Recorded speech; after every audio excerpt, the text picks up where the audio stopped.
everyone. Welcome back inside the State Champs studio this week for this week's In the Dugout, presented by the Michigan High School Baseball Coaches Association. We are lucky to have Grosse Pointe South headman Dan Griesbaum here inside the studio to talk about the All-Star game and more. But let's first get caught up, Dan, and welcome. Thank you. It's good to have Thank you for having me. Yep, it's been a while. We, have done this kind of thing for several years now. How many years have not only you've been a baseball coach, but how long have you been at Grosse Pointe South? This is my 38th year. Wow. Yeah, I spent 4 years at North before that and 2 years as a grad assistant at Central Michigan. Wow. What's kept you, at South for all these years? I mean, I'm sure you've had opportunities to do other things, and yet year after year, here you are. It's a great place. I couldn't think of anywhere else. I'd rather be. Great kids, great parents, great community. As you know, it's just a super baseball community right. with the 3 schools there, North, South, and Liggett. Yeah. It's just been a great place. I've been blessed to be there for so many years. How do you feel about, we're about June 1st. We've got districts coming up. How are you feeling about your squad this run? Well, we were quarantined earlier in the year for 2 weeks, so wow. We lost 7 games. And we'd been trying to play catch-up since then, but we really played very well lately. I believe we've won about 11 of our last 13, so we're looking forward to the playoffs. Yeah, absolutely, and we were talking before we filmed this about how, a lucky break here or there is usually the difference when you're talking about teams this competitive, especially the teams that you guys will go up against as you try and make a run. 2018 was your last state championship. Right. You've had an opportunity to play for, state finals and on the winning and losing side, but again, it's when you think about the tournament that's getting ready to launch, it's so fast, number one, but second, it's such an incredible time just to see what you're made of and see if you can get through the gauntlet. Right. Well, we try in our regular season, Lorne, not to see anybody in the playoffs that was better than what we saw during the year. So we're playing the tough competition. We're playing the Liggetts and the Orchard Lake St. Mary's and the Grosse Pointe Norths and all those good teams out there. We compete in the MAC Red, which is one of the best conferences in the state.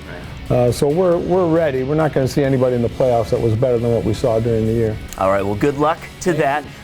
What we also want to talk about, and something how many years have you been involved with the All-Star game? Many years. As chairman, probably the last 6 or 8, but I've been involved in the association almost since the beginning. President, treasurer, Hall of Fame chairman, some other duties. And just what makes the Baseball Coaches Association special in your eyes? Well, we just do what we feel is a great job in promoting high school baseball in Michigan. The All-Star game at Comerica Park, which we're going to talk about. We have our Hall of Fame display at Comerica Park for coaches.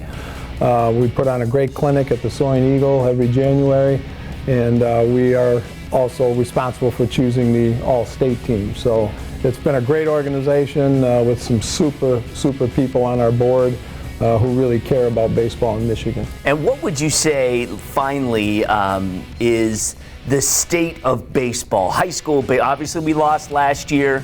There was some travel ball, that some were still able to participate in. Obviously, we're getting our season this year and moving forward. Hope everything is back the way it should be. What do you think, though, is the state of the game right now and the players we're seeing from this? Yeah, I think, as you can see from this All-Star game, the state of the quality of baseball in Michigan is great. There's 16 D1 kids on this East team and 18 on the West, and there's several players who are also very high draft prospects, so it's really a great year. Yeah, that is the testament to where we are at right now, and baseball thriving right now in the state. And so what we want to talk about, Dan happened to bring the program from the 38th annual East-West All-Star Classic put on by the Michigan High School Baseball Coaches Association. That was from 2019. So technically this is going to be the 39th playing of the game, but because they did announce a team last year, they did have a 39th class, so this will be the 40th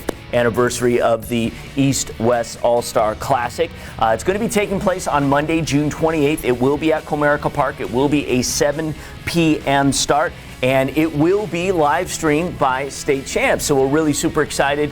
We're going to scroll on your screen the kids who've been invited to the All-Star Classic. Not all of them, for whatever reason, may not have an opportunity to play, so some others might fill in. But what are some of the notables on the rosters this year? Well, first of all, this is the year of the catcher. We have 7 catchers on these teams. Wow. 6 of them are D1 catchers. Wow. We've got 5 players who've been pretty much on most draft boards mentioned. Alex Mooney from Orchard Lake St. Mary, Anthony Migliaccio from Country Day, Saborn Campbell from Country Day, Mike Ottenbright from Trenton, and of course Luke Lido from Portage Central. So 4 of those kids are on the East and Luke Lido on the West. East has many Michigan State commits. We've got 4 there. The West has 4 actually left-handed pitchers. A couple of players going to Tennessee. Just a great mix of players. Stanford, Duke, Vanderbilt. As I said, 5 from Michigan State, Michigan, and of course all the MAC schools, Bowling Green, Eastern, Western, Central, and so on. Yeah, it's wild. And it's always a really fun event, and the important thing to know is as Comerica Park has lifted restrictions beginning in early June, hopefully we are going to be able to invite as many who would like to come. The way that things are structured right now, and so you need to pay attention to the Michigan High School Baseball Coaches Association website for more information as that is available. Right now it says online tickets order and none at the gate, but that may change. Right. And also it may open up so that anyone who wants to come enjoy the game will be able to. Right. We originally were given a maximum of 1,000, which we were obviously disappointed in because we've had, generally speaking, between 1,500 and 2,000 fans at the game.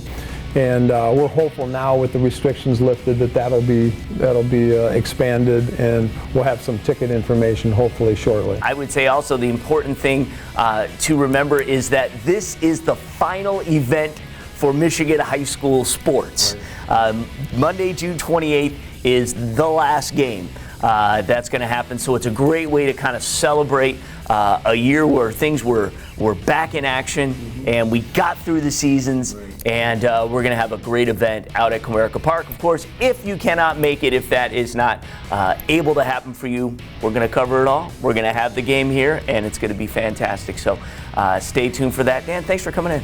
Thank you for having me. Tell the people, come on out. They might see some future major leaguers. Like we've had Derek Jeter and John Smoltz and Steve Avery and Jim Abbott and DJ LeMahieu and company and all those guys. Hopefully there's a few more of those in this game this year. Absolutely. That is the most important thing to remember. You're going to be able to say, wow, I saw him play his final high school game. Exactly. There you go. All right, guys, thank you so much for watching, and we'll come back next week with another episode of In the Dugout.